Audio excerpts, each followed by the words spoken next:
ieu teh mudabdabun puasa urang teh bainas sama wal ardi di tengah ngaganteng moal waka diangkat mun can dikaluarkeun zakat. Kaluarkeun zakat naik ka luhur. Zakatna 3 liter setengah. Beasna nupang bagus dah disiapkeun. Keutamaan bagi jelema nu deuk balik ka Jawa Tengah, balik ka Jawa Timur, memeh bulan, memeh lebaran, ngazakatlah di lembur masing-masing. Sakali deui urang ibadah nu utama ulah sok ngomongkeun ngadenge ka RT di lembur, sia ngontrak di dieu ngising ki di dieu ngazakat di ditu, hawa nafsu. Lain kitu ieu mah keur nuduhkeun bener-bener ibadah nu mantep. Tama ndek dikitukeun, tah aing mah mere bae kitu kasih aing hayang-hayang teuing mah tah daki aing. Aing mah ditu deuk kitu bae sih. Urang keneh tah sia. Kurang keneh ka dieu, saekeun. Sakali deui supaya mantap ibadah orang lain lalagaan kula mah sakadar nuduhkeun ulah ngadenge omongan-omongan tatangga jeung nu boga kontrakan supaya mantap. Tama dek mere bae besi emas-emas mbak-mbak dek balik ke Jawa Tengah, balik ke Jawa Timur. Nah ieu ngazakatna di ditu mun henteu ka lebaranna. Acenah berangkat di dieu tanggal 28 macet dek ka Jawa Timur, di Jawa Tengah lebaran di dinya ngazak. Acenah moal balik ka ditu moal dek di dieu we di dieu ngazakat. Eta kos kitu tah nu paling istimewa geus dicaritakeun nu istimewana bae geus tah kos kitu. Jadi ulah asa-asa geus dek balik ka Bandung, di Bandung ngazakat. Dek balik ka Surabaya, di Surabaya ngazakat. Acenah kieu bae ieu mah dek balik ka Surabaya barang datang ka jalan ka lebaranna datang ka ditu geus beres lebaranna teu ngazakat. Tolol tah budak. Blon atuh tah mah. Zakat tetap iraha wajibna ngazakat pas malam takbir, malam minggu tah eta tah mulai ngazakat di dinya. Cenah abdi mah deuk diheulakeun bae 5 poe deui ka lebaran mangga. Acenah deuk 10 poe deui ka lebaran heug bae teh naon. Acenah deuk kuari bae encan. Encan kuari encan. Can asup puasana ge encan. Encan tah ieu zakat teh kos kitu. Zakat nu paling utama nama memeh ka masjid. Endeu ka masjid urang ngazakat di masjid. Allahu akbar Allahu akbar Allahu akbar urang ngazakat. Luar biasa teh. Berarti keur nyaritakeun Allah Maha Agung, Allah Maha Agung. Beas mah hina. Sapira 3 liter setengah. Hina, jelema hina, beas hina, baju hina, sepatu hina, mobil hina, dunia hina lantaran rusak. Nu agung mah Allah. Urang ngaluarkeun zakat ketika Allahu Akbar memeh ka masjid. Ngan hese tah mah kos kitu mah ja imamna ge geus diheula. Ka ditu pan make samping menang ti bupati pan imamna ge atuh. Aduh. Eta imam blon. Nah, mending peting bae guys, peting bae guys daripada dikeuna ka saha kiai ka mustahikna. Saha mustahik zakat teh kiai aya 8. Mustahik zakat teh anu dicaritakeun dina Al-Qur'anul Karim. Innamas shadaqatu lil fuqara fakir. Dikeun ka fakir miskin. Dikeun ka miskin. Cenah ieu mah zakat teh deuk sabilillah. Teangan tukang perang. Oh, di urang mah perang lagi henteu. Anu perang melalui agama. Jelema nu dakwah melalui Al-Qur'anul Karim eta ge termasuk sabilillah cek Syekh Nawawi cek Imam Nawawi. Berarti kiai-kiai anu bener-bener teu boga gaji, bener-bener liilai kalimatillah nang ngadegkeun, nang tungkeun, ngaluhurkeun agama Allah. Eta ge geus termasuk sabilillah majazi. Teu naon. Kumaha cenah kuari mah endek ka pamarentah bae asal memenuhi syarat. Ai pamarentah teh asupna kana naon? Amil. Ai amil zakat teh anu kos kumaha? Anu memenuhi syarat. Sakumaha memenuhi syaratna? Hiji sain jelema tukang ngadataan. tukang 2 tukang nyokotan, nomor katilu tukang nulisan, nomor kaopat tukang ngabagikeun. Ta eta nu kitu ngaranna amil. Berarti ku urang teh dibentuk ku ari mah teu meunang cicing bae. Anu ngadata kudu aya, kemudian nu ngalaksanakeun nyokotan kudu aya, atawa nyana nampung ka dieu di mana henteu totog. Kemudian nu nulisan kudu aya, di samping eta nu bakal ngabagikeun ka mustahikna kudu aya. Eta kos kitu ngaranna bas badan amil zakat. Rekrut sageus dirikuk kembalikeun, tah ngembalikeun eta mah teu kudu di poean lebaran. Diengkekeun teu masalah, 2 poe, 3 poe, seminggu eueuh masalah. Nunggu mustahik lantaran lebaran paberencar aya reueuh, nu penting ngalaksanakeun zakat da bae. Setelah seminggu kakarak dibagikeun eueuh masalah. Fakir miskin geus karumpul ku ari mah tuh bagikeun ku ari kumaha lamun di ka masjidkeun teu meunang, kamu salat teu meunang, cenah ieu mah da ku bupati we leg-leg eueuh masalah. Ieu mah nas Al-Qur'an geus urang daripada cangcaya mun ka pemerintah insyirofna teu pernah kadenge ka fakir miskin, mere mah mere bae urang supaya sampurna. Eta mah fitnah bae, fitnah teu pernah bae aya pengondisian duit zakat dibagikeun ka fakir miskin, teu pernah. Dibelikeunana ka BHS, dibelikeunana ka Atlas, dibikeun ka kiai anu ngadukung nyana. Lain ungut-ungutan saya kabagin teu. Aya henteu laporan ka ditu. Abeh asup golongan Golkar. Nah, kos gitulah jadi kurang sreg. Fitnah urang lamun kos kitu. Ieu mah keur bener ibadah. Beusi urang hayang sampurna ibadah menurut Allah di bere bae eta mah RT mah. Mangga. Urang mana fakir miskin. Jadi ngeunaheun plong hate. Nikmat ja duit aya lah sapira duit sakitu. 3,5 liter tah. Deuleu ku sabelah mata. Aing mah pokona neuk ngazakat neuk nu asli, pokona ieu mah ibadah ieu mah. Kos kitu cenah kieu teu boga, ngan boga sakikituna bae, yakin henteu bakal diinsyirofkeunna. Lah cenah yakin teh yakin sabodongan kurang sampurna. Cuma masalah gula mah ngan nuduhkeun doang.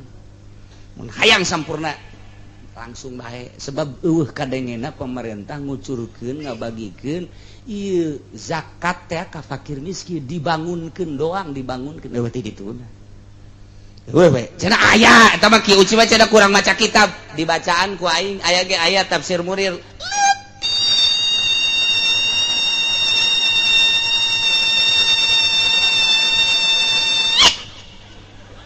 Kadang ku jelisia.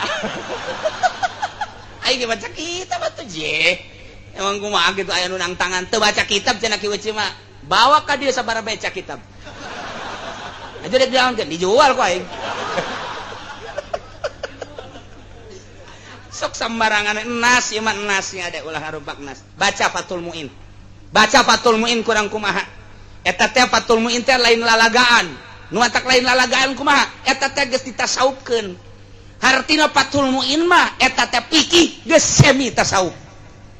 Lain lalagaan nu matak masyaallah. Aya nu ngomong ulah bacaan Fathul Muin bae atuh maca kitab nu saejan. Mun deukeut aing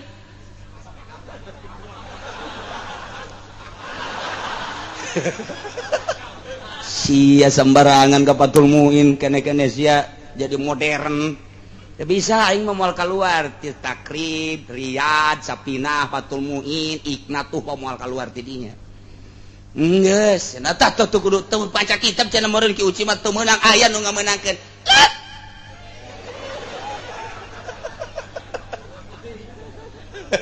Kadenge ku ceuli aing aya nu ngomong ka situ. Teu maca kitab cenah ki uci mah teu ngameunangkeun. Ya, ka dieu sia datang ka aing, mun teu dicacak sia ku aing. Abeh teu waniun bae aing geus sieun mun didatangan ku nyana paan. Henteu ieu mah teu maksudna naon, maksudna supaya rapih doang. Ieu ibadah teh ka Allah. Kula mah kitu tah maksudna. Geus eueuh kepentingan ti partai, eueuh kula mah. Eueuh kepentingan ti organisasi, eueuh. Geus ditekadkeun kula mah Gusti hirup teh ieu mah hayang ngahibat ka Gusti ku salat ku ngaji titik geus lah. Batur deuk nurut sabodo deuk henteu sabodo geus bae. geus jadi tumbal aing mah dioromongkeun ku kiai-kiai Golkar sabodo kajeun geus nu penting nu can ka Golkar ulah sakitu doang kunaon atuh hook aing teh hook ka kiai emang kumaha gitu hook di Belaraja tinggal sabaraha gerintil di Cikupa tinggal sabaraha gerintil di Sepatan tinggal sabaraha atuh kaditu kabeh aing mana batur hook maksud aing hook sia mah salapi ka tadina menang ila mana lawan ilmu atuh amilin baru sama tuh amil menang gitu tak ngaji kadang ikut celi beta jatuh mana ya tun ini cuma menang saya orang ini menang kan sorogan kos gitu tanang kos gitu mah tuh ulah ngagelok kaditu hook maksudna ieu mah lain nanaon lain hook masyaallah nu geus ge ajur tah ieu mah maksudna lain ih pugunya ah jeung deudeuh nya hook jasa ngadengekeun tuh budak magang ngaji cenah aya 20-an alhamdulillah tilok ka mana nya magang ngaji senang hate barang kadenge kiai anu kuari mah cenah jadi tim sukses jaki sial amat maksudna naon teu hiri teu dengki atuh ulah nyana lah nu sejen bae lo sukseskeun nu sejen nyana mah ulah magang ngaji bae hok aing teh lain syirik emang kumaha kitu ye tuh hok jasa ye barang sana bahasa kisoleh aya beta parang sana eta ku hook ulah jadi kos kitu ulah lah ieu mah atuh ngahalangan anu atuh dasar endek mandek bae nya ge sana jadi halang-halang atuh kumaha kakak bae kan itu nama teh ieu mah keur carita bagusan coba ku urang ibadah urang geus tadi puasana kemudian zakatna komo cek Tuan Syekh Abdul Qadir mah deui aya zakat syariat aya zakat tarekat aya zakat hakikat haji aya haji syariat aya haji tarekat aya haji syariat panjang teh ini mun dibaca mah emang geus cukup puasana bae tadi dibagi zakat ge moal henteu kitu ngon leuwih rapih jasa ngabahasakeun syariat tarekat jeung hakikat kadanan urang nuturkeun eta teh ti Kangjeng Nabi atuh urang nu lempeng-lempeng cak Fathul Muin kitu bae lah masyaallah hiji beres tah jika ada kaliwat awas kemudian taraweh kukula teh dibacakeun kitab dina hadis tajul jamekna panjang teh tarawehna urang 23 mimiti Kangjeng Nabi taraweh curung loba jelema taraweh deui Kangjeng Nabi brung ka 3 peuting Kangjeng Nabi di imah wakila ka 4 peuting jelema burung-burungan loba aduh cek Kangjeng Nabi rempan besi dipardukeun tah tidinya Kangjeng Nabi mah taraweh nyalira di bumi ku Sidi Abu Bakar didatangan Tuhan kunaon ieu teu tar ieu di kitab ieu mah dongengna doang ieu beusi engke panasaran bawa ieu kitabna ieu bawangan mayar aing adu duiteun amat cek ieu emang kuari mah kitu kuduna lah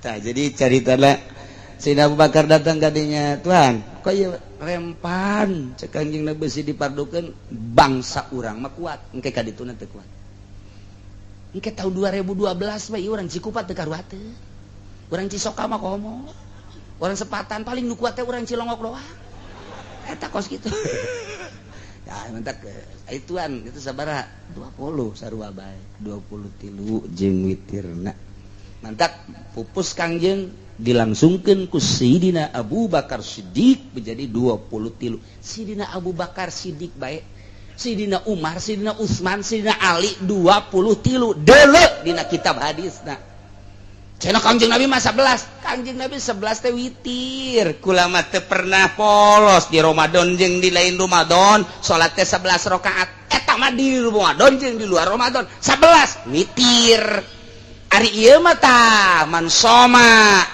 imanan wahtisaban jeung aya koma taraweh maknana 23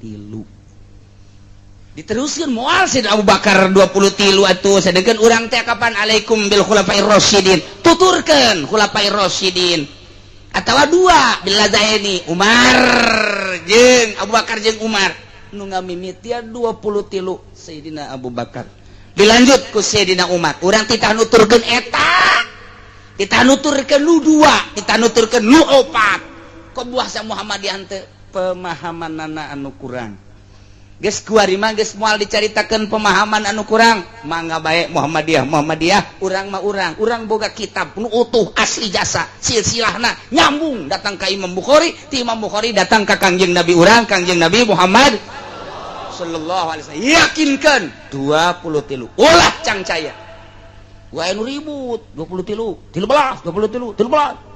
moal lah mongan ribut bae jadi ulah ya nyayilah geus alhamdulillah puasa syariat entos torekat entos hakikat entos penentuan menurut hisab alhamdulillah entos ulang ngajak moal silahkeun nu endek bilu urang babarengan poe Jumat keur henteu na bae tungguan ti pemerintah mangga aya yakin mah ka pemerintah contoh isbat modal tahun kamari nu disengserikeun ku unggal negara mangga bae andai kata endek bae silahkan bae ulah jadi huru-hara aya masjid dipersilahkeun tah cenah tah atuh tah aya neuk ti heula mah ke kami panderi kunaon haju dikunci kos masjid bapa moyangna bae loba kajadian kos itu pan tungtung nama akibatna lantaran nyana ngunci akhirna salat ti heula jeung masyarakat nyana teu kabagian beres datang ka kuari teu percaya ku masyarakat nang saha eta kos kitu wallahu a'lam rahasia Allah mangga nyanggakeun ka Gusti Allah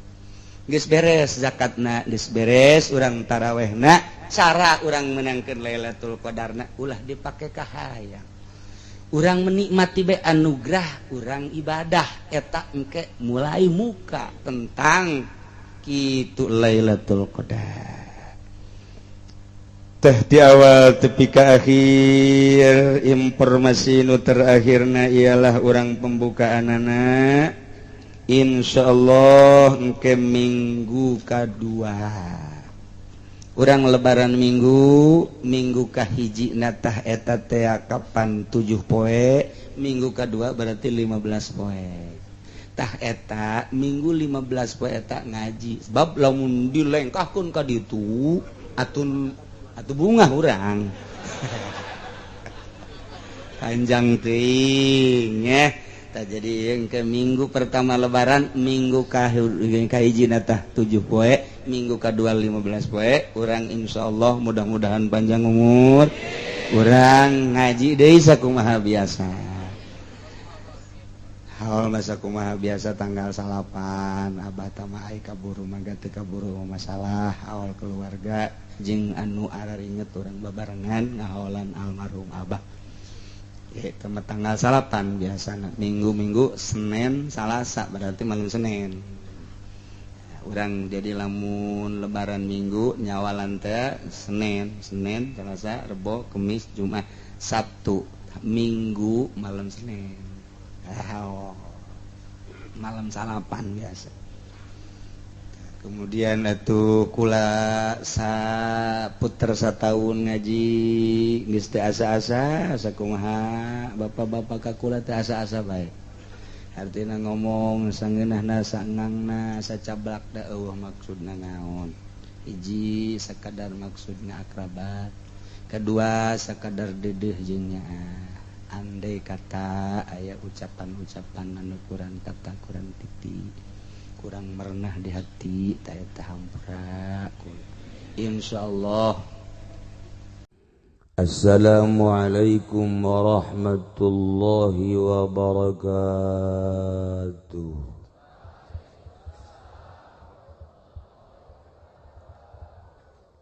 Alhamdulillah wassalatu wassalamu ala Rasulillah Muhammad ibn Abdullah wa ala alihi wa sahbihi wa mawala amma ba'du.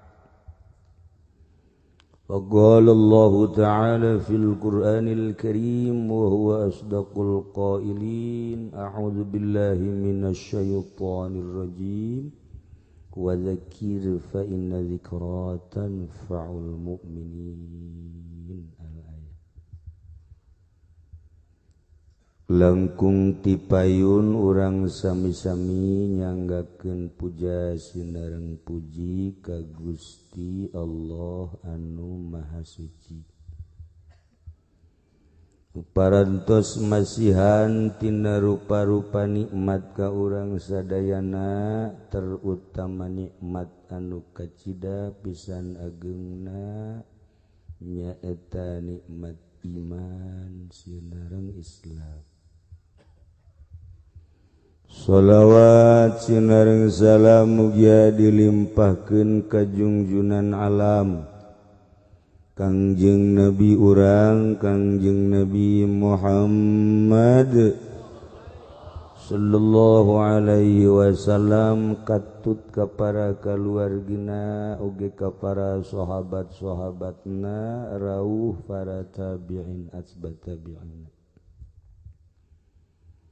al-mukarramun para alimil ulama para asatid para qari'ah para tokoh masyarakat wabil khusus kakersana Yai Haji Badrus Salam sekeluarga nu kusim kuring dimuliakeun mudah-mudahan sadayana sami-sami dimuliakeun ku Gusti Allah Subhanahu wa taala. Rerencangan sim kuring antara pi guru Kiai Haji Jayamik alhamdulillah anjeunna parantos optimis tadi cenah ceuk ayeuna kudu optimis naon buah hartina teh optimis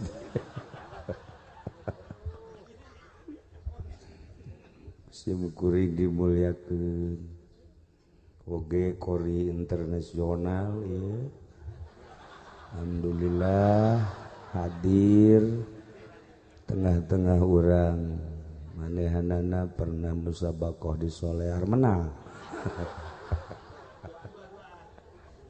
hadir alhamdulillah di dieu aya pengikut sim kuring anu dokter anu insinyur anu macem-macem ya masyaallah alhamdulillah hadir di ihaplah kalayan inayah ti Gusti Allah alhamdulillah sim kuring khususna hampir-hampir moal ka dieu sebenarnya rada lesu dalam nu loba nu kawin jadi hayang kawin deui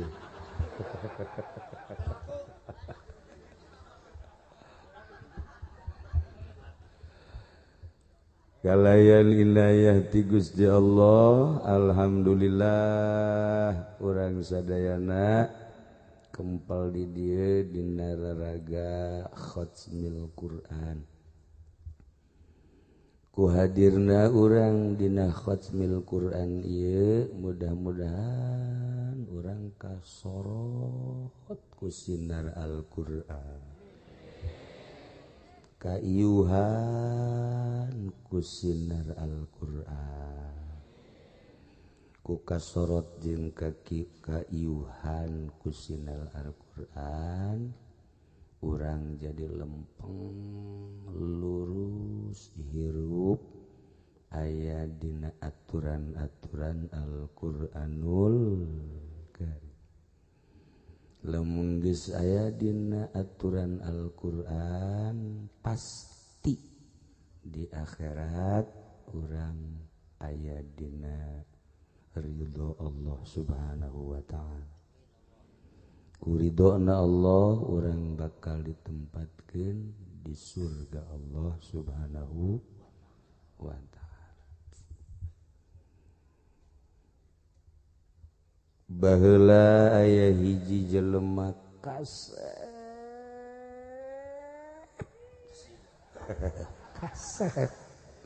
insyaallah contona di dieu mah eueuh lamun baheula aya nu kasep jasa di dieu aya nu joreng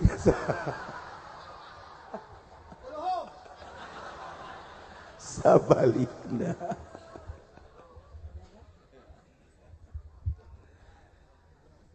di samping kasep teh gagah pohara haju pinter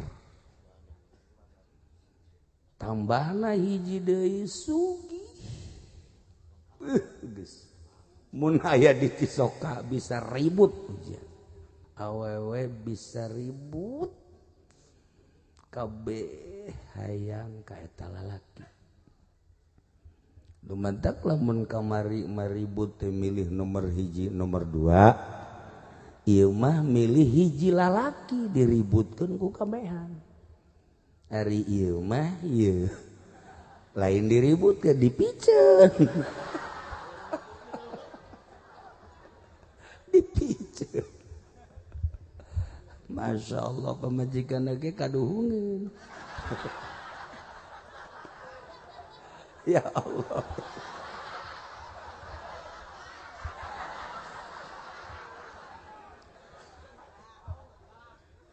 kasepna tenar gagahna tenar pinterna tenar sugihna ge tenar teu aya papadana saha ngaranna Utsman bin Affan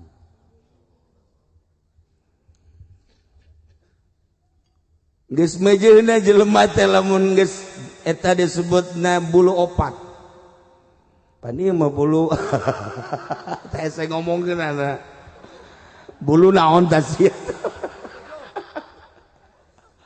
mah bulu opat masyaallah di tengah-tengah kagagahan Sayyidina Utsman bin Affan kapinteran kecerdasan kekayaan nu tenar di Mekah turunanana deui Masya Allah Al-Quraisy Hashim encan Islam nyembahna masih kapatung keneh saat Sayyidina Utsman pemuda anu tenar kakasepan jeung kagagahanana sok main lirik-lirikan jeung Siti Zainab. Siti Zainab eta putri Kangjeng Rasulillah Muhammad sallallahu alaihi wasallam.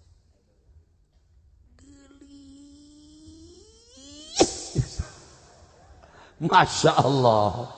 Siti Zainab mah dijelaskeun mapahna sami sareng Kangjeng, laga-lagana sami sareng Kangjeng, senyum-senyumna sami sareng Kangjeng. Beuh atuh nu kasep lirik-lirikan jeung nu geulis mejeuna. Ai sieu mah lirikanana jeung disolean atuh sedeng. Sedeng. Ulah sok kiatok-kiatok ya puto mah nu bogana. Nu boga wilayah aja nama. Ya Allah karim. Hebat Sayyidina Utsman. Tetapi apa yang terjadi? Nu terjadi Kangjeng Nabi ngawinkeun putrina Siti Zainab teh ka Utsbah bin Abi Lahab. Abi Lahab Masya Allah kan ditikahkeun ku Kangjeng teh ka seorang pemuda ganteng kaya raya ngaranna Utbah bin Abi Lahab. Wah, atas Sayyidina Utsman panas teh kira-kira kebakaran. Tapi biasa bae. Terjadilah perkawinan. Setelah kawin Abu Lahab marah. Nu mantak marah lantaran lain marah ka anak, lain marah ka Siti Zainab, marah ka Kangjeng Nabi Muhammad sallallahu alaihi wasallam teu satuju. Boga besan teh beda pangeran. Kangjeng Nabi mah pangeranna Maha Gaib Allah. Alladzi khalaqas samawati wal ard. Ngadamel langit bumi katut eusina. Sementara Abi Lahab mah pangeranana batu. Patung. Atuh pesetruan anu luar biasa. Makna keheuleunaana disebut Ummi Jamil. ku keheul-keheulna sampaikan ka sering menganiaya ka Kangjeng Nabi. Terteralah dina Al-Qur'an tabbat yada abi lahabil wa tab. Akhirna titah pepegatan ku indung jeung bapakna. Lamun maneh terus rumah tangga jeung anak Muhammad dipencit sia ku aing. Atuh pan jawara Makkah mah lain cara jawara Cisoka. Jawara Cisoka mah salat keneh biasa. Jawara mah mun masih kena salat setengah-setengah dah mah. Waktu setengah-setengah jipen di mangalaman teh salat baheula. Lain lalagaan keur gering tapi. Lain keur ngajawara keur gering, bari ge gering keneh. Nya cageurna nya mah ja. Cager. Begitu langsung dipegatkeun. Tadi ingkekeun deui ku Sayyidina Utsman dilamar langsung. Masya Allah langsung diterima ku Kangjeng. Sebab di hati Kangjeng ge sebenarnya mah aya. Ieu anak muda beda jeung Belerea. Ganteng, gagah, lente, cerdas, tur kaya raya. Maksud Kangjeng lain resep kana harta jang babanda tapi jang dakwah. Aya harapan Kangjeng Nabi dakwah Islamiyah teh kudu didukung ku harta. Tanpa didukung ku harta moal leumpang. Nyieun pondok pesantren sanajan ngaji unggal poe isuk sore wadahna mah hese. Di wadahan di mana lamun duit nu mantap kudu make biaya. Alhamdulillah simkuring silaturahmi ka dieu nyarita rek meser tanah harita simkuring mah teu ngadoakeun jeung teu mustajab doana. Ki Nurjaya tah nu ngadoakeun geus kieu amin orenganan hayang berkat. Tah doa teu beres tah doa pas kitu. Alhamdulillah kunjungan kedua wartos deui ka dieu rek meser tanah pelebaran teu kula teu ngadoakeun sarua baik nyana deui nu ngadoana mau coprak bae ngadoana bangun eueureun teh terus kos manuk toed. Alhamdulillah doa Ki Nurjaya diijabah. Tuh nyana nu ngadoa nyana nu amin. Alhamdulillah. Nah, syukuran ku alhamdulillah hasil naon anu dicita-cita keukeuh hayang didatangan ka di Cikula ulah ti Rajab karwa ulah lah waktu keukeuh ieu mah ku sebab bersyukur kabeli tanah teu gede tanahna hargana ngan ge 1 miliar kurang 500 juta leuwih 800 juta leuwih 700 juta leuwih sabaraha teh Kiai disamarkeun awe marere deui. Tah gitulah para jamaah kaum muslimin wal muslimat rahimakumullah. Langsung Sayyidina Utsman mah asup Islam cekas hatena encan karuh diajak asup Islam geus berpikir cerdas otakna. Masa batu ku urang disesembah, masa batu diukir dibentukkeun haju disembah, lain pangeran kajeun ku kumaha ge. Pasti pangeran mah ieu nu dianjurkeun ku Muhammad. Meme diajak ku sasaha geus cenderung asup Islam. Masya Allah begitu berhadapan jeung Kangjeng teu dititah deui. Abdi Utsman bin Affan rek asup Islam cek Kangjeng maca syahadat langsung asyhadu an la ilaha illallah wa asyhadu anna Muhammadan Rasulullah. Loyog sorangan dibabarikeun ku Gusti Allah. Nu cerdas mah kos kitu.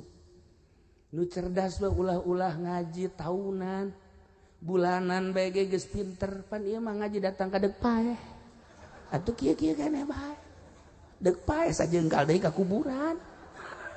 Ya Allah terobah-robah tamasana bodoh ka bawa paeh batur balik ka bawa mau pinter ieu mah mau bodoh betah tawadu ditu nama tawadu nya nama tawadu ge tah asli.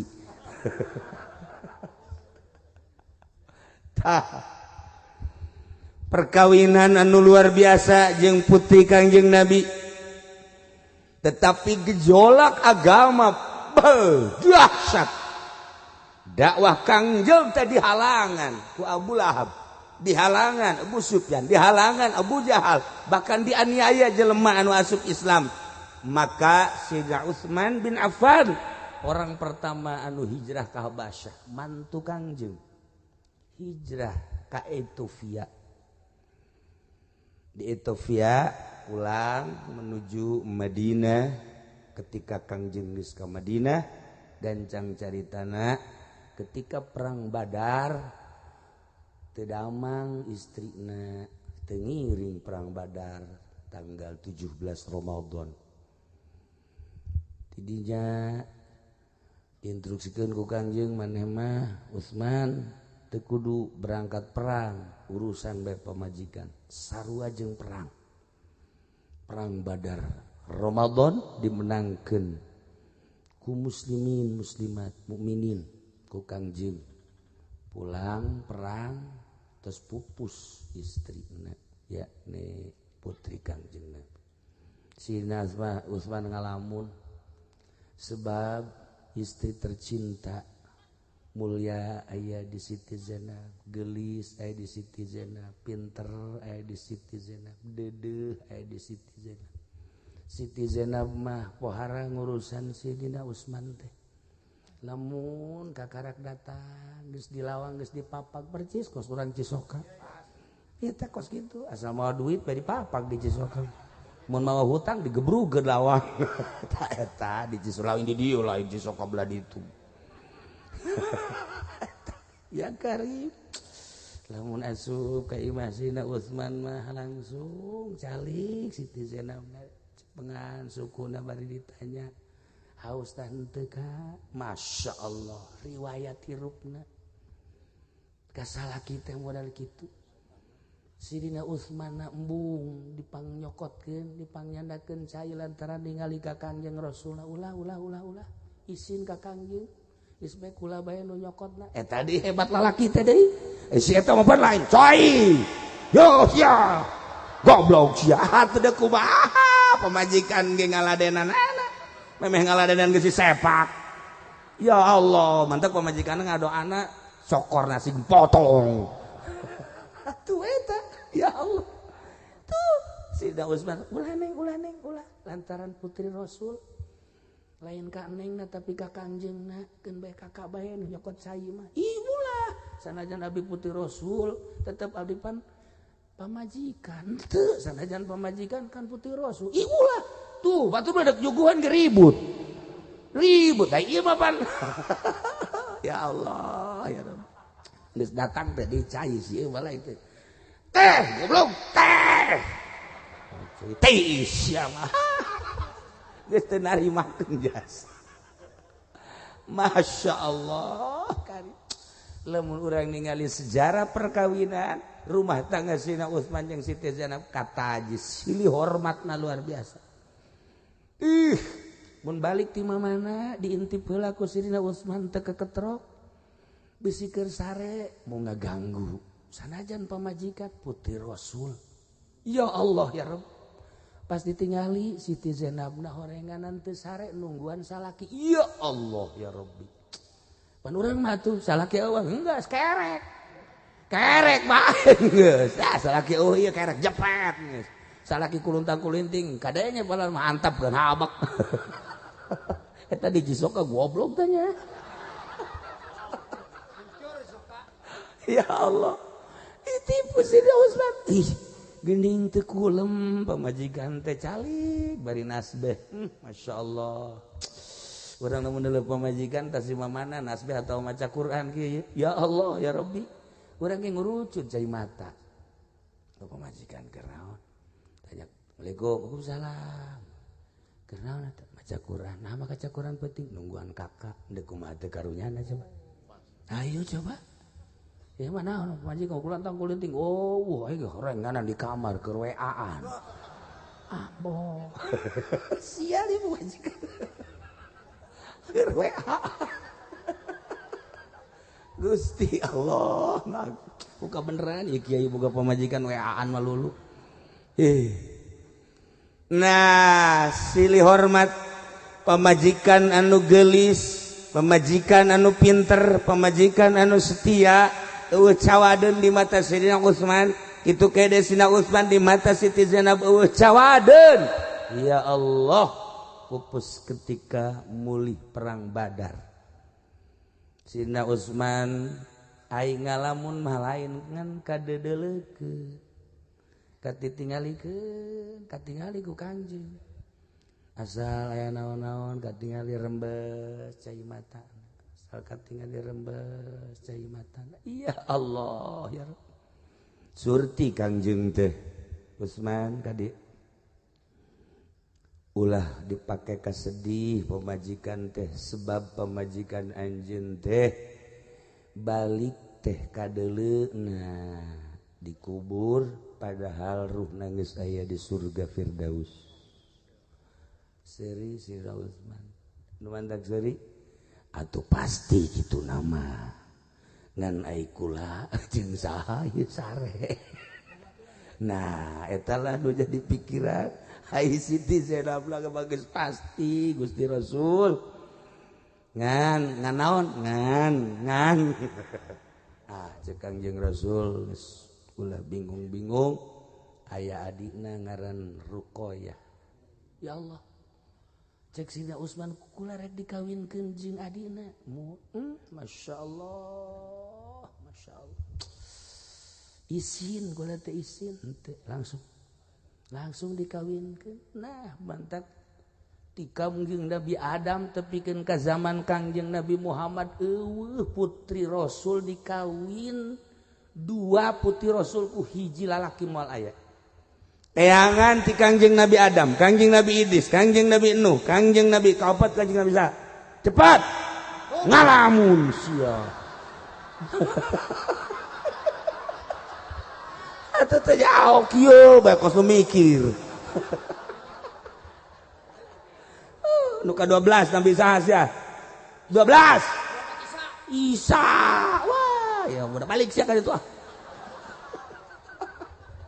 bodoh jasa ya udah terus putri-putri Rasul putri Nabi moal aya dua putri Rasul putri Nabi dikawin ku hiji lalaki moal aya Iwati putri Kangjeng Nabi urang Kangjeng Nabi Muhammad sallallahu alaihi wasallam ditikah dua Zainab jeung Ruqayyah ku Sayyidina Utsman bin Affan mane kokomoan atuh instruksi ti Gusti Allah lain sakawin-kawinkeunana tuh Kangjeng Nabi mah emangna Kangjeng Nabi kumaha kitu main kawinkeun ben henteu instruksi ti Gusti Allah kawinkeun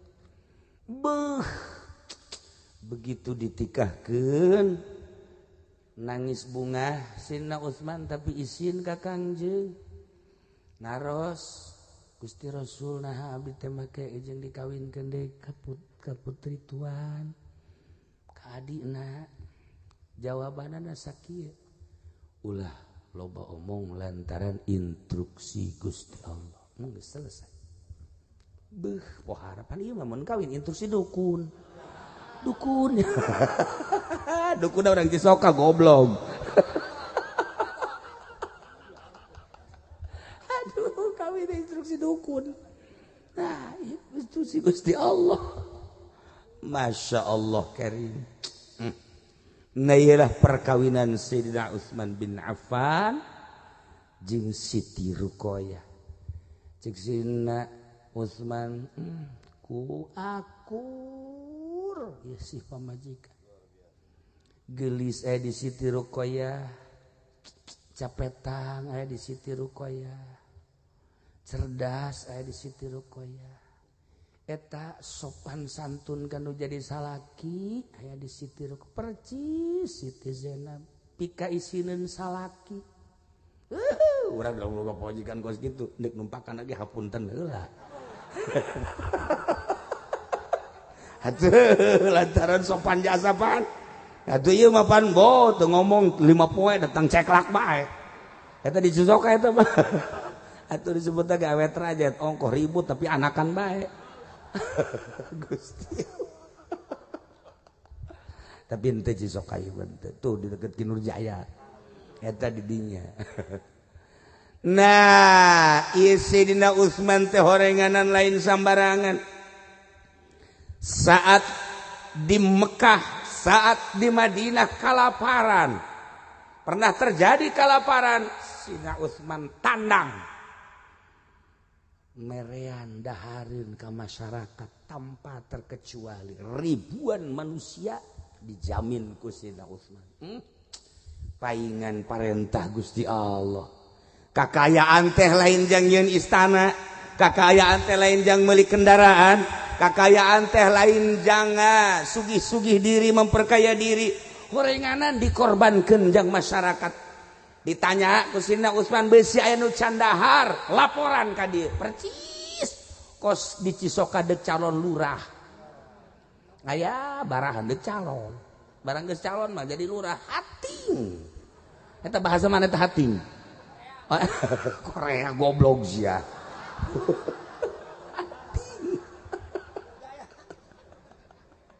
Tah eta. Atuh lain lurah mah aja bupati ge kos kitu. Bager keur deuk calon mah presiden ge sarua. Kamari Kinur Jaya diberes-beres ya.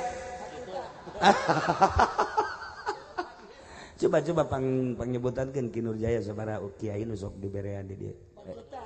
Hah? Bebeja tuh. Tuh, mah teu daekeun dia ge atuh lah. Emang gula teu nyaho gula. Ulah disangkat teh nyaho, insyaallah nyaho di Cisoka sabaraha nu kabere. No problem.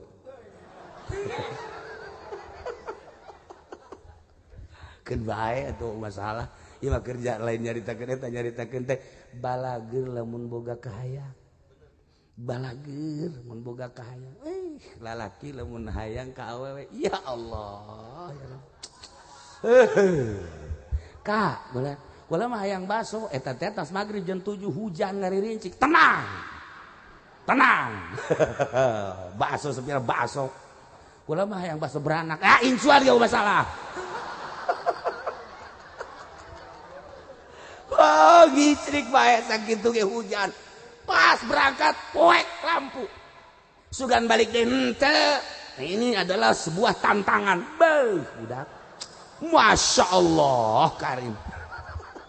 Berangkat deh terus. Padahal macan boga duit. Macan boga duit aing meuli baso. Kudu kumake naon ye? Jem dijual jem. Jual dah. Jangan aja meuli baso aing. Jang naon tuh meuli baso itu bakal gak jual. Da boga duit. Make kokomuan teh si doi ngadagoan. Iya BBA kan iya. Masya Allah Karim. Nah lu mantak ayah santri ngajual tafsir Munir segala. Bobogohan makanya geus absah eta tafsir Munir. Tapi kalau lantaran cinta masalah.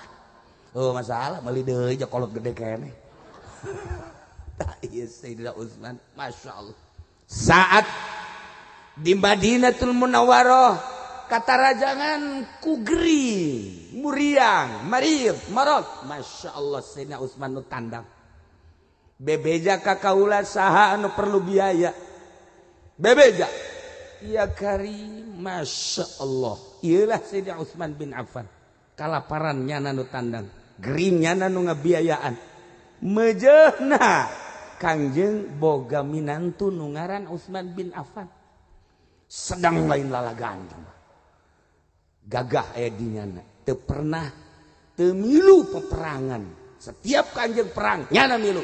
Hanya perang Badar nu teu milu lantaran Siti Zainab teu damang.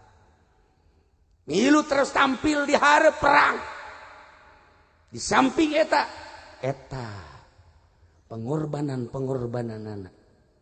Begitu Kanjeng gereng perang Tabuk, saat deuk perang Tabuk teh kabeneran keur paila.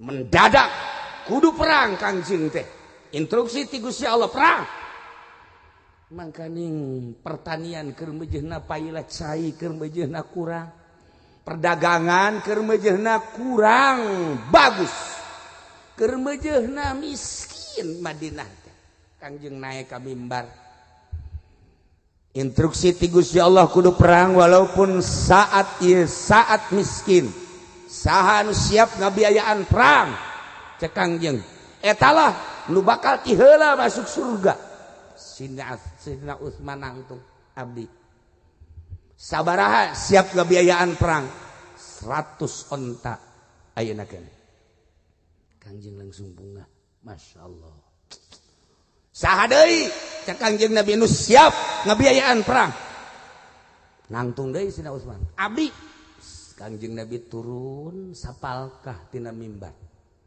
sabaraha siap anjeun Utsman 100 deui diuk deui Sidina Utsman cek Kangjeng Nabi saha deui nu siap ngabiayaan perang surga pintu surga geus ngabuka Sidina Utsman nangtung deui abdi deui sabaraha mah 100 deui Masya Allah Kangjeng ningali ka luhur Utsman anjeun teh hirup di alam dunia tapi roh anjeun geus aya di sorga kabehan kaget Masya Allah mbungkap piheulaan ku sasaha langsung Kangjeng gahandap apa nih malah berkat sanu leungit abdi tah si eta pamaliganana ieu ya Allah ya Rabbi batur mah ngabiayaan perangnya na menyokot berkat iya geus terkenal jasa di Cilongok mah bahwa tukang maling berkat jana Masya Allah karim iyalah Sayyidina Utsman bin Affan pohara luar biasa nah kehebatan Sayyidina Utsman perang tampil di hareup keistimewaan Sayyidina Utsman teh ketika batur miskin nyana nu ngabiayaan kehebatan Sayyidina Utsman ketika geri-geri ngabutuhkeun biaya Sayyidina Utsman anu siap ngaluarkeun biaya ketika perang Kangjeng Nabi ngabutuhkeun biaya Sayyidina Utsman sugih Sayyidina Utsman tapi penghuni sorga urang Cisoka miskin tapi penghuni neraka naudzubillah min dzalik sugih kasih ka sorga Masya Allah karim nah ieu marek nyaritakeun teh setelah pupus Kangjeng Sayyidina Abu Bakar Siddiq radhiyallahu anhu jadi khalifah tidinya nu pertama berpikir Sayyidina Utsman cek Sayyidina Utsman wahai Abu Bakar Siddiq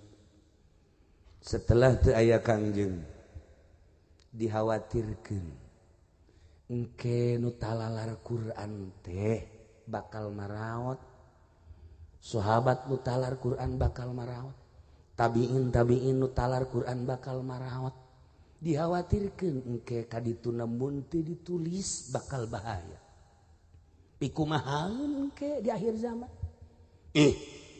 cek Sayyidina Abu Bakar Siddiq ulah sok macam-macam Utsman lantaran Kangjeng Nabi henteu pernah nulis Kangjeng Nabi henteu pernah maca Kangjeng Nabi teu pernah ngainstruksikeun nulis Al-Qur'an bid'ah eta cek Sayyidina Utsman soal bid'ah tetapi bid'ah ieu teh akan kabagusan termasuk bid'ah hasanah pikir ku anjeun wahai Abu Bakar Siddiq andai kata Quran teu ditulis ku urang saat ieu pikumahaeun akhir zaman dek baca Quran nu talarna geus aleueuh atau nu talar ke disalahgunakeun cara-cara ngaluarkeun kalimah-kalimahna mad-madna ikhfa dan lain sebagainya ieu ke bisa bahaya tah pemikiran Sayyidina Utsman teh istimewa Sayyidina Utsman teh boga pemikiran anu brilian akhirna musyawarah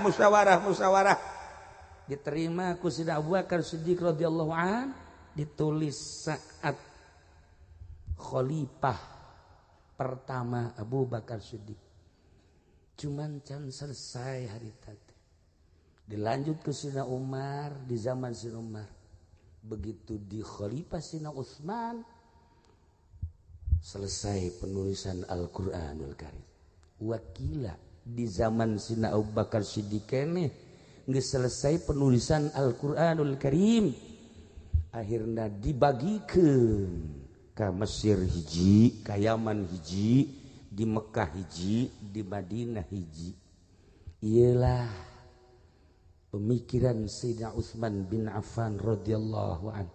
Terus kamari kula ka Maroko ningali tulisan Al-Qur'anul Karim baheula di zaman Kangjeng, tulisan bentuk tulisan Sayyidina Utsman bin Affan no pertama teu kabaca.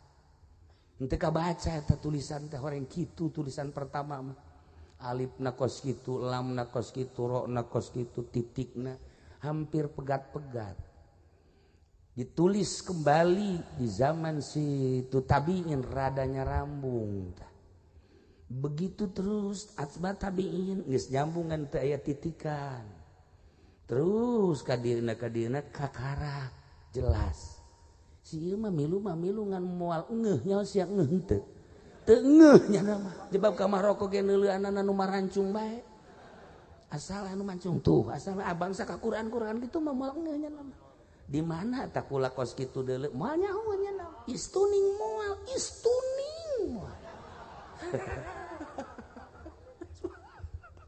Sampaikan kula diberelah Al-Qur'anul Karim 2 tulisan zaman tabi'in hiji, tulisan anu ayeuna hiji aya di imah nu hiji teu bisa dibaca ku kula Quran kenang-kenangan di Maroko nyana nu mawana mah mata kula embung mawakan kula teu boga wudu nyana mah teu boga wudu juga terus bae malah makannya nama hadas akbar malah mah terus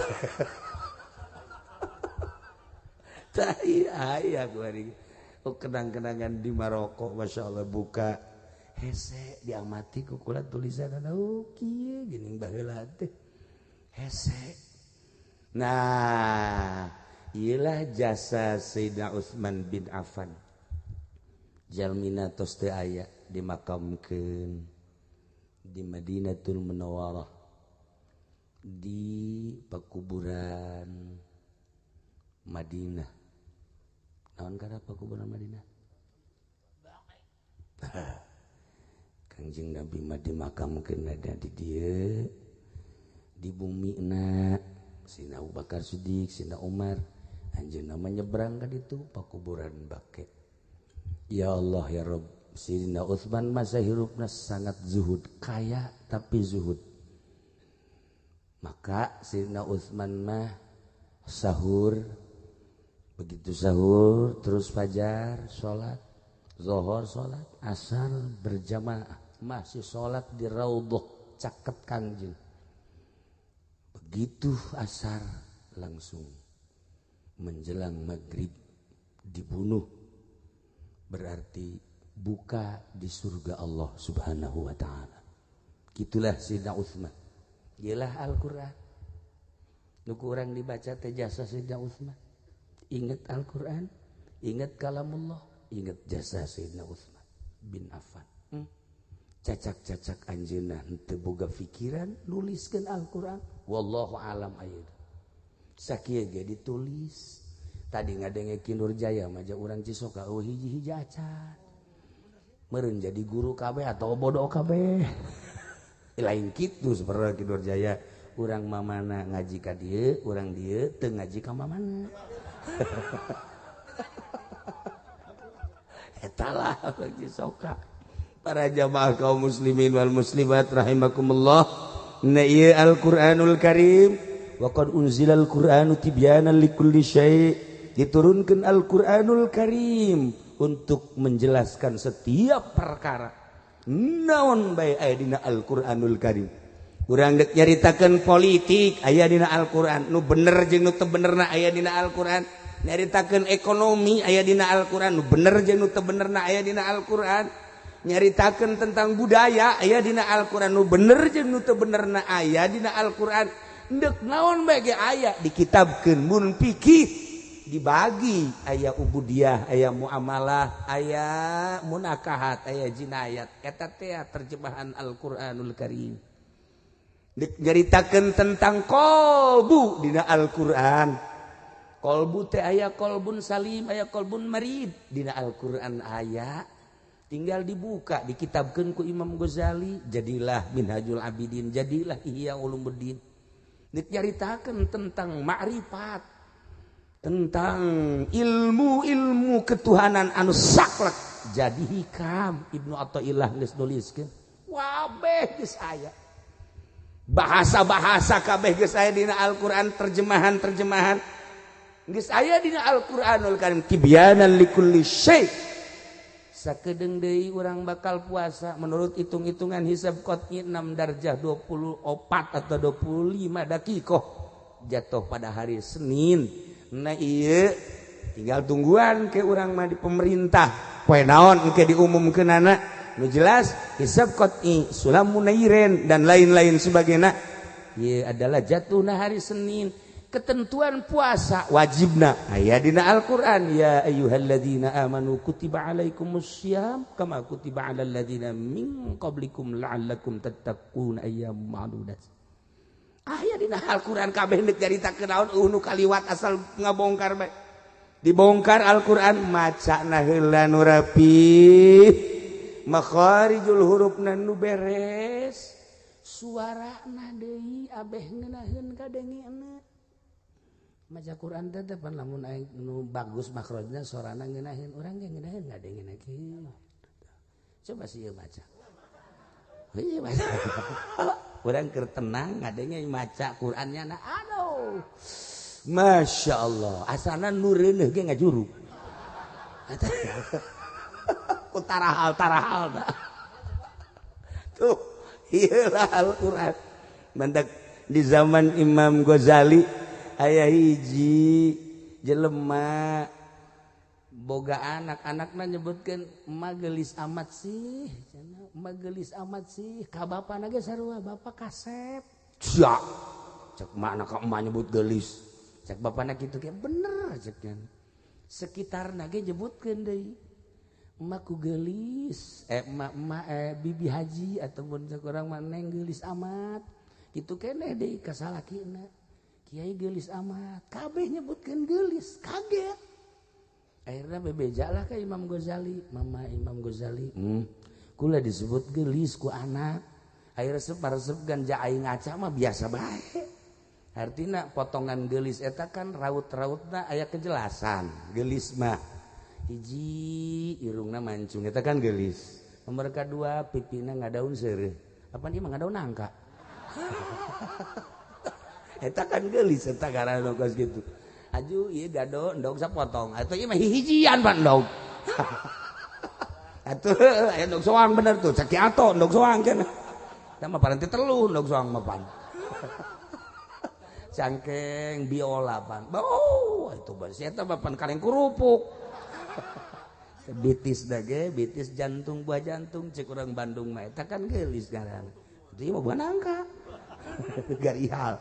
Aya sifatan-sifatan gelis.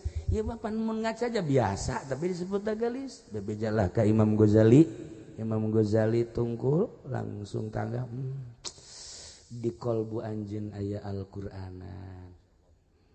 Al-Qur'an di mana geus aya di kolbu bakal muncar sinarna kana wajah. Lumantak kori-kori teh kadeleuna karasep. Padahal mah jore teh sebenarnya.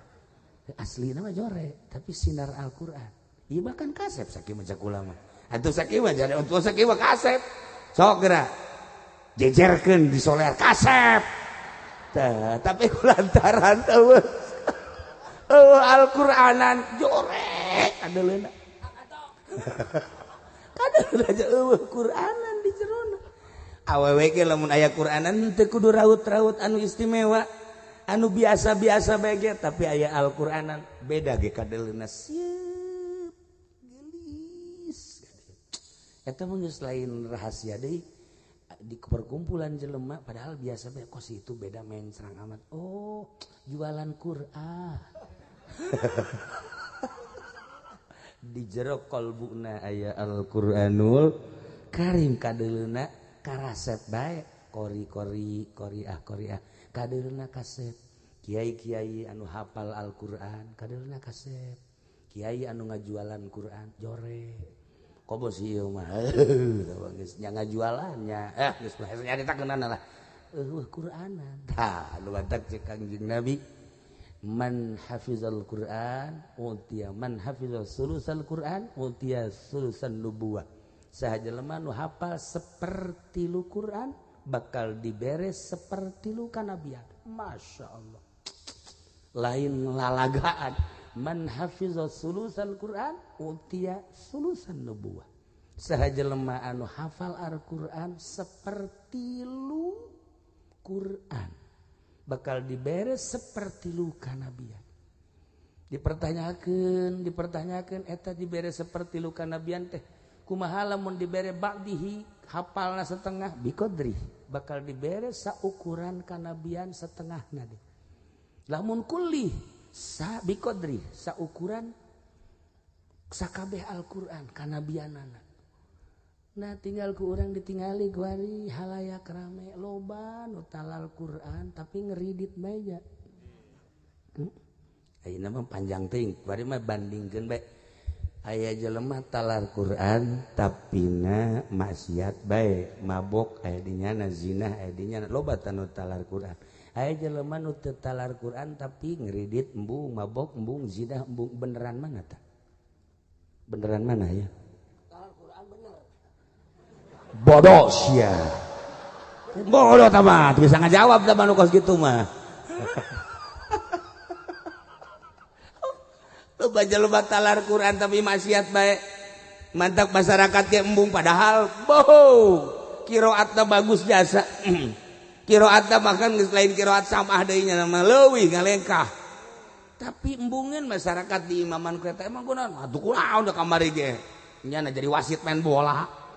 Mungkin tah di imaman kunyana padahal makharijul hurufna rapihna luar biasa suarana bagus tapi makmum embungin di imaman ku eta aya nu kurang bagus makhrajna tapi si eta kapake kulantaran naon di kolbuna asli Al-Qur'an di itu mah Qur'an ngan di lisan doang nu diperlukeun Al-Qur'anul Karim di kolbu mata Ibnu Hajar Al-Haytami ditaros tentang naon ucapan Kangjeng Nabi eta kumaha sih pengertianana sebab di zaman harita loba nu talar Quran tapi maksiat loba nu teu hafal Al-Qur'an tapi taat ka Gusti Allah horenganan panjang jawabna man utiya man hafiza sulusal Quran utiya sulusan nubuwah ay utiya ilma sulusin nubuwah majaz bil halfi ngaran Maminu ma'irabuhu tagayyara bihadbil labdin aw ziyadatin turo aya majaz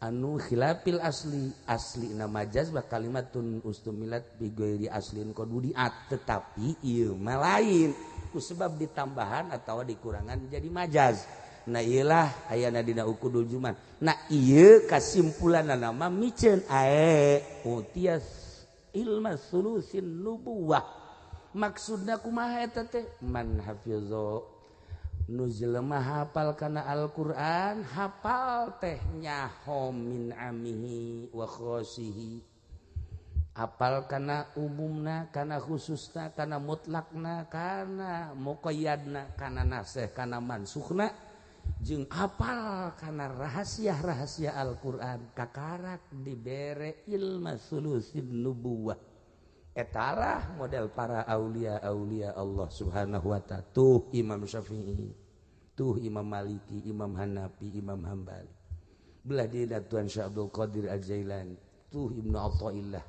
maka Syekh jadi aya Athaillah henteu maka Syekh hayo itu mah maka Syekh nah ini Ibnu Arabi dan lain sebagainya ulah jauh-jauh di urang para aulia-aulia tisah belah dia Syekh Maulana Hasanuddin guru-guru urang anu ngarti kana Al-Qur'an nyaho kana umum khusus muqayyad mutlak nasih mansuh jeung sajabana datangkannya ngahartikeun melalui rahasia-rahasia Al-Qur'anul Karim eta bakal dibere ilmu lain pangkat kanabian ilmu sifat kanabian dina harti manehanana boga kasieun ka Gusti Allah nu lamun sieun ngerenyed hatena loba wali Allah ketika ngerenyed hatena gunung jadi oyang Kifudel bin Iyad lamun naik ka Jabal Abi Kubais manehna gunung ge tawadu ngerenyed gunung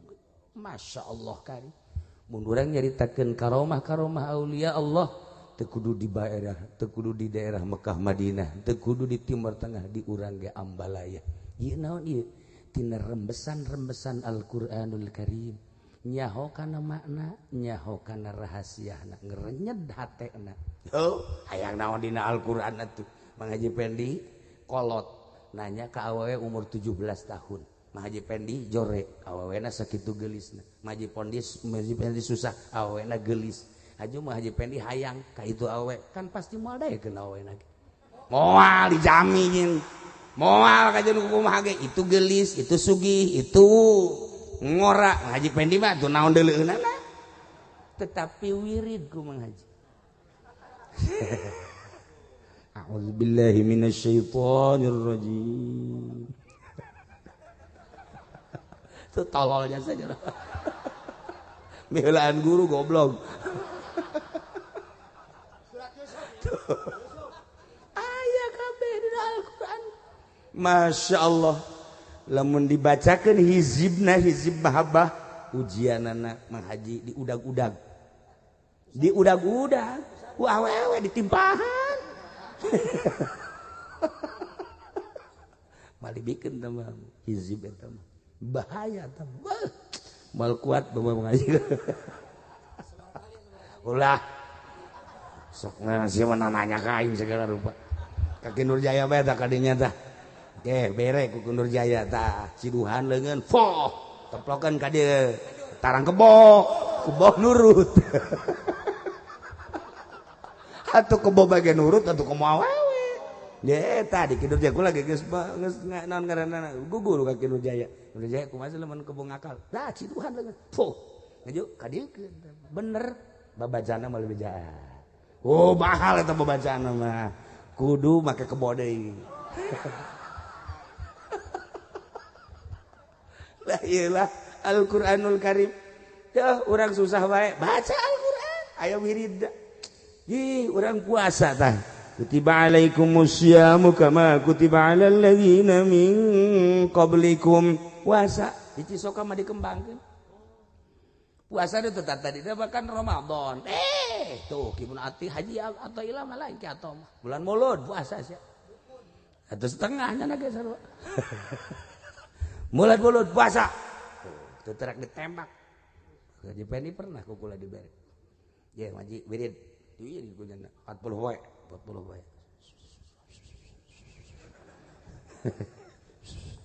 beres 40 wae biasana mah ku pistol atawa ku golok ieu mah ku hinis bae lah guys sejarah dihinis getihan atuh eleh manu gareja ge ku hinis mah nyana ge sarua teu manjur lain teu manjur wiridanana ngawiridna teu mantep dikembangkeun wiridan teh geus lain wiridan teh dikapelorkeun tuh wah hakan usia geus ulah dahar deh hakan usia tereuy da make susu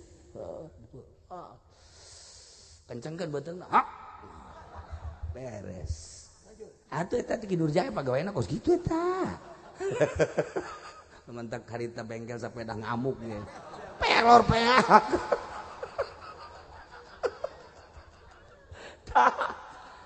coba ulah make pistol heulanan dihinis kencengkeun beuteungna getihan deui bae teu manjur naon ge Haji Pendi mah laas hayang naon aya kabeh dina Al-Qur'an ayat-ayatna geus dirinci ku ahlina Masya Allah nu tadina puasa bulan Ramadan dikembangkeun jadi hikmah dikembangkeun jadi rahasia deuk hayang naon buka Al-Qur'anul Karim ayatna aya hitunganana ulah salah macana ge ulah salah pokona dina Al-Qur'anul Karim sagala aya geus eta mah urusanana urusan perhikmahan urusan perahasiaan urang mah kuari maning diajar bae heula maca Al-Qur'anul Karim nu rapi mun ibu geus kolot bapak geus kolot anak bae keuna bisa biayaan ku ibu bapak ceng sok ke rumah santren bisa kenal Al-Quran emak majeng abah sia ieu geus kolot dipaksakeun ge hese dod ge dod dedek buleud dod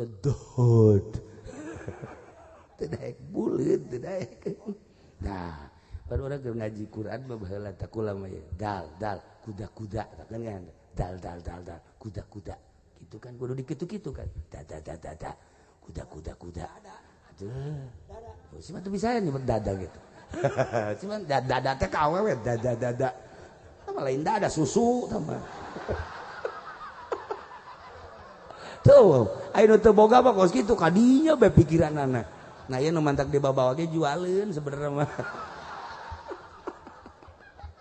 besi di dieu aya awewe rangda lapor ka kula lapor jang ieu maksudna tapi ulah nu umur ngora-ngora 82 85 aya nu hadaekeun urang Cisoka umur 30 aing teu rido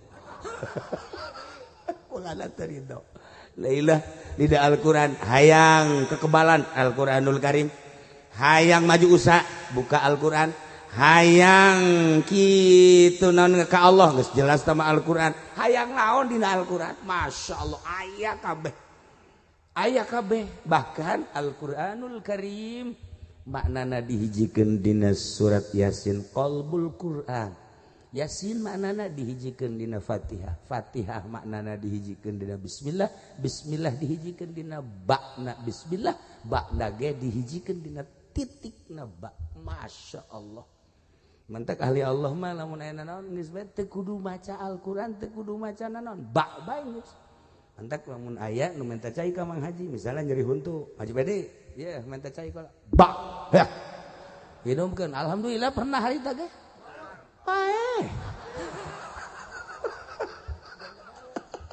geus lain bareudeui pae nah ieu para jamaah kaum muslimin wal muslimat rahimakumullah sing dede sing nyaah ka anak mun teu bisa maca Al-Qur'anul Karim mun ibu ngabiayaan anak maca Al-Qur'an bisaeun masyaallah rapih bacana terus dibaca aya di kolbu sinaran kana wajah beda wajah-wajah Al-Qur'an cahayaan baseuh wajah sinaran bisa katempo lah nah ibu maot plek anakna maca Quran a'udzubillahi minasyaitonirrajim bismillahirrahmanirrahim Yasin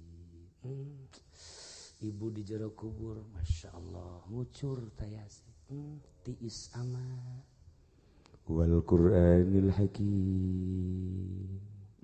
tiis innaka laminal mursalin ala shiratim mustaqim tiis ibu hudang rohna lempang ka imah anak keur maca Quran anak teu kudu dihadiahkeun indung teu kudu dihadiahkeun anak maca Quran ka indung teu kudu dihadiahkeun anak maca Quran ka bapa otomatis sebab ayana anak disababan ku bapa jeung emak langsung bae anakna di mana maca Quran iraha maca Quran langsung ngucur ka ibu nu geus berbaring jadi tulang belulang tiis ka jero bahagia amat iza matabnu adam in qata illa min salas shadaqatin jariyah ilmin waladin sholihin yad'ula anak nu soleh maca Quran ngadoakeun teu kudu ila ruhi umi ila ruhi abi langsung ngucur Gusti Allah ketika Sayyidina Utsman bin Affan masih hirup keneh sare Sayyidina Utsman teh gundamna selalu Al-Qur'anul Karim Sayyidina Utsman mah unggal tareh unggal riwayat sare Sayyidina Utsman gundamna Quran bae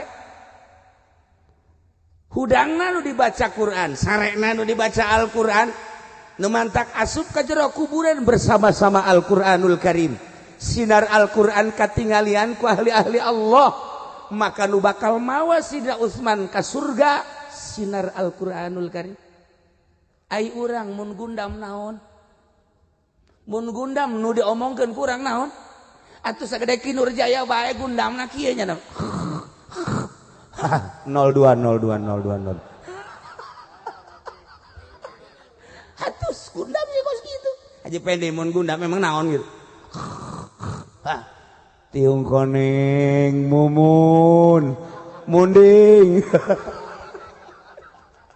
ya Allah ya Rabb nah ieu gundamna ahli Al-Qur'an Qur'an gundamna ahli sholawat gundamna ahli zikir kula boga babaturan di Bandung talar ukurul juman ketika manehna muriang sup ka ICU kula ngalayat gundamna ukurul juman datang ke ayeuna inget bae pohara amat isi babaturan Masya Allah dibaca eta kula ge sedih hayang seuri oge tetapi terus non kitu beriktibar tafakur ya Allah ya Rabb orang kos kieu meureun maot ge ketika orang maot naon anu di benak hati urang eta anu dibawa ku urang ketika urang ahli Al-Qur'an atuh urang maot teh geus teh hese deui Al-Qur'an dibaca urang maca Al-Qur'an teh sarua jeung maca kalamullah atuh maca kalamullah sarua jeung Allah atuh geus indah jasa urang maca bae bismillahirrahmanirrahim alhamdulillahirabbil alamin arrahmanirrahim maliki yaumiddin iyyaka na'budu cabut nyawa set aman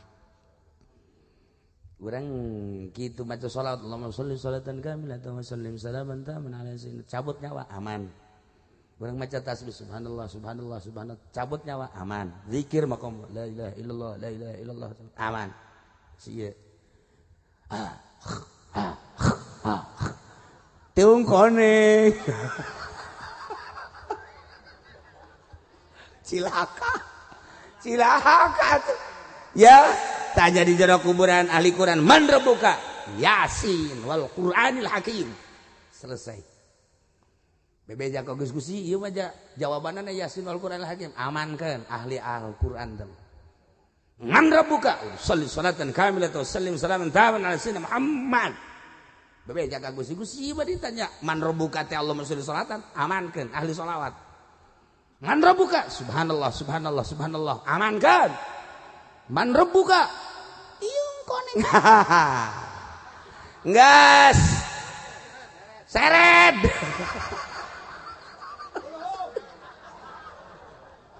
aduh ya Allah batang sing hade aman amat lamun di kolbu urang aya Al-Qur'anan Masya Allah nanti kiai nu hobi maca Al-Qur'an hobi zikir hobi sholawat mual hese sakaratna di jero kubur bebas dek ngajawab kumaha bae bebas atuh nu ngajawab cinta ka Tuhan si Abdul Qadir ngajawab si Abdul Qadir bae aman man rebuka Abdul Qadir mana sih ya Cisoka ya aduh Masya Allah tapi lamun Abdul Qadir Jailani malaikat tanya Gusti aya ditanya man rebuka jawabna Abdul Qadir wa man nabiyuka Abdul Qadir wa ma imamuka Abdul Qadir ieu kudu kumahakeun amankeun cinta wali aing kan mantep kulata sih bukan ngeunaheun kan man rebuka Muhammad wa man nabiyuka Muhammad katuan si Abdul Qadir bae geus aman untuk muka Kangjeng Nabi tapi kan hese dek jawabna sebab naon nu aya di kolbu urang eusian kolbu urang ku Al-Qur'anul Karim rapihan ieu urang nu mantap cicing di dieu ieu cinta Al-Qur'an sebenarnya mah jalamun teu cinta Al-Qur'an moal daek urang cicing di dieu moal nah tinggal dikembangkeun ka cinta teh kula lamun nyaritakeun tentang kolbu aya lawangan lawang pertama lawang kedua lawang ketiga lawang keempat percis ongkos anu neuk ngalahir pembukaan 1 pembukaan 2 pembukaan 3 eta teh aya horeng Imam Ghazali nyaritakeun rapi antara geus penting teh insyaallah ira-ira aya pembukaan 1 pembukaan 2 pembukaan eta teh aya rahasia di dinya teh pembukaan 1 naon pembukaan 2 masyaallah kadang kula ge sok seuri bae hebat amat ieu Imam Ghazali nyaritakeun tentang pembukaan kolbu teh nah ieu mah ala kadar bersyukur-syukuran Kiai Haji Badrus Salam kulantaran wasilah kula ka dieu harita kemudian nyaritakeun tentang hayang meuli lahan jang pengembangan atuh geus kabeuli tinggal dik nyieun majelis taklim memeh ditutup hiji urang ngadua ka Gusti mudah-mudahan Kiai Badus Salam sekeluarga ditangtayungan ku Gusti Allah. Kiai-kiai nusanesna mudah-mudahan ditangtayungan ku Gusti Allah, urang sadayana mudah-mudahan ditangtayungan ku Gusti Allah, jeung mudah-mudahan diberi cinta ka Allah, cinta ka Al-Qur'anul Karim, mampu maca Al-Qur'anul Karim, mampu ngadawamkeun maca Al-Qur'an, mampu ngamalkeun Al-Qur'anul Karim, supaya kabehan urang kasinaran ku Al-Qur'anul Karim. Urang teu mampu ngaji, teu mampu masantren, urang ngabiayaan anak urang atawa tetangga urang atawa saha nu ku urang deuk dibiayaan. Urang teu mampu kitu, tempelkeun bae di tempat paranti ngaji Al-Qur'anul Karim. Yuk urang babarengan belajar nempelkeun jang di tempat maca Al-Qur'an, urang engke bakal kabeleteran.